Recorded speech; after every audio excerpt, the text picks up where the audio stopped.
Welcome to Graya Overload. I'm Anthony, and I'm reviewing the Xbox One X.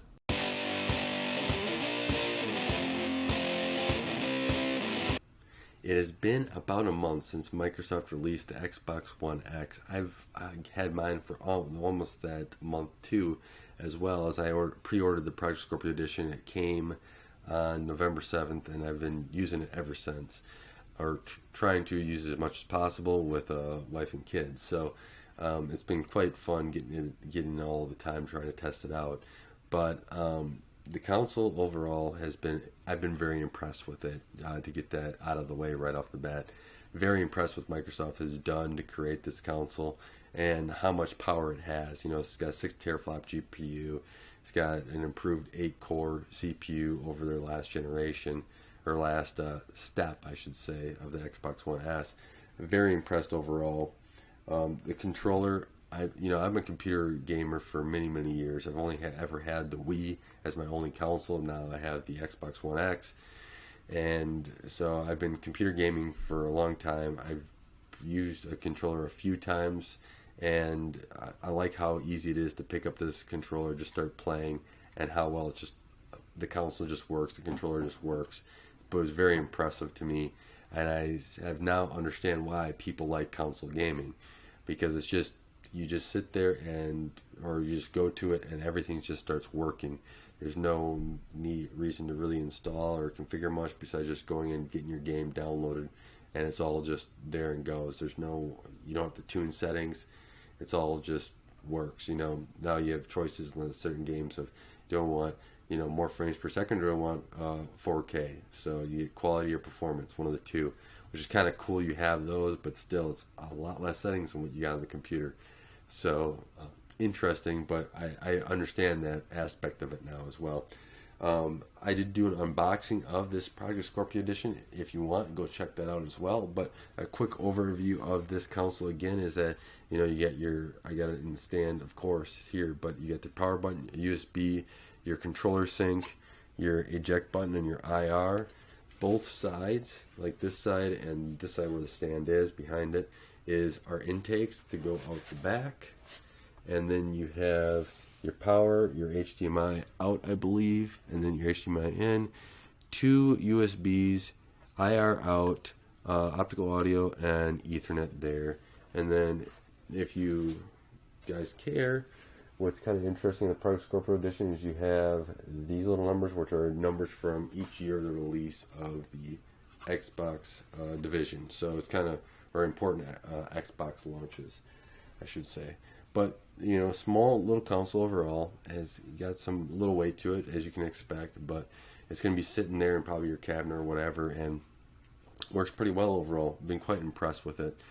I've been doing everything from gaming to entertainment to even streaming the games to this desktop back here, which kind of seems kind of counterintuitive overall, right? Because I got this nice desktop, it can play any game it wants right here, but I really want to test it out, see how well it worked, and see if it's something that I would use.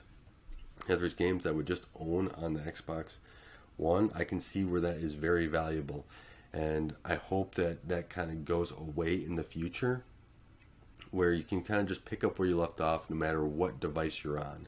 So if I'm on my powerful desktop, I can play a game there, or I can pick up where I left off on the other, or when I go back to the console. I think that would be great, because I can now see myself gaming in two aspects. One, where I'm sitting by the computer, which is great, and I love doing it. But then also when I want to kick back and lay back, in the couch or whatever, and that's where the PC gaming is really or console gaming is really kind of nice. Just being able to kick back with the controller and just go through things. So I really like that aspect of it a lot. I thought that was a great benefit to it as well, just picking up the console and starting there. All the entertainment stuff, I hope Microsoft helps still push and grows that a lot too as well. I have not tried the One Guide or any of the TV stuff yet. I might do that. I haven't decided yet what I'm going to do for TV stuff going forward. And then I did get a remote as well to go with the console to try to make it easier for me and my wife, and even kids are learning it, do stuff with the console and navigate See if you're just in a pure entertainment mode as well. But yeah, overall, you got a terabyte of storage inside this guy on the Xbox One X, and I'm filling it up quite fast because I have the Xbox Pass, and with the Xbox, it comes with 1 month of Xbox Pass. The Xbox One X does, and I would encourage anyone that wants to go try games, maybe go dabble in some games, see what games they may like. Go get the Xbox Pass for a month, try out as many games as you can on there, and then you'll decide kind of where you want to go. I might even in a year from now, if I'm still playing games on the console, which I probably will be, as this is was an investment overall. It's not just something cheap, but I would probably go and probably pick up the Xbox Pass for a month again, try some new games or whatever that are on there, see if I like any other ones, and then buy those. That's kind of how I see the Xbox Pass right now. I also have Xbox Live, so you get you get a few free games a month, which is also a benefit as well. And so I've been going through all that stuff. I've been doing a lot of Xbox Pass games, so I have a huge library there that I'm trying to go through and just test them out. I'm probably not going to get that far in them. I'm just going to get a feel on if I want to buy them or not. And so I've done like Gears of War. I've done a Cuphead. I also own Cuphead. I've owned Recore. I've purchased that. Halo 5, Halo the Master Chief Collection. I did. What else did I do? There's like 4 or 5 games. Forza Motorsport 7. There's only like 40% left of the console in space, so I've downloaded a lot of games overall, just to try to play a whole bunch of stuff, and it's been really fun. The image quality is amazing. I'm going to touch on the image quality here in a little bit, but I want to go through some power. Some people here may actually be interested in some of the power stuff that Xbox has, and I have not had the console set up to just turn off, so I didn't get that aspect of it. Microsoft claims it uses less power if you have it in the power off mode when you're done, but I always had it in the active sleep mode, so it's kind of like where they're instant on, and it downloads all the updates and everything right away. And in that mode, it's around 20 to 32 watts in that active sleep mode, with spikes up to 45 watts. Now, when it boots up from a cold, I've had unplugged it, let it go all the way down, so it's there. From that active boot, that's about 50 to 60 watts there that it boots up in. Then you have 56 to 60 watts when you're at the dashboard. Now, I've played this Insect demo here a little bit. I do have a 4K HDR TV. It's a LG 49-inch. Nothing too spectacular overall, just something that I had to replace my other TV when it died. It was cheap, and I just got it, right? So the Insect demo, which is Microsoft's like showcase of what HDR 4K is, the differences, the details. If you want to see the details like really up close and be able to zoom in, it's great. My kids loved it. They played with it for an hour the other day. I don't know why, but they did. And so they enjoyed it, but you'd be able to stop and zoom in. It's really kind of cool. Well, that demo loads about 122 watts, roughly, someplace in there. And then when it's running, it's about 185 to 189 watts. And I was seeing spikes up to 204. So the 185 to 189 is what's mostly in, with spikes above there, right? And then Forza Motorsport 7, which is gorgeous, by the way. They did a great job of making this so smooth and so the details are really nice. I'm really impressed by it. It was loading about 99 to 111 watts. The main menu was 158 watts, and then it was playing the game at 161, 175. Again, going above that 200 watts at some scenarios that I was able, or my wife was able to see at that time. Then I started playing some Gears of War. Was in some fights with this one, where Forza it was a sunny day and I was racing on it, so I'm guessing that you'd probably get more intense if it was raining and everything else. But the Gears of War was loaded at about 75 to 105 watts. The main menu was 174, and then it was running about 190 watts. It's spiked up above 200 and stuff, but that's where my wife also had put it there as well.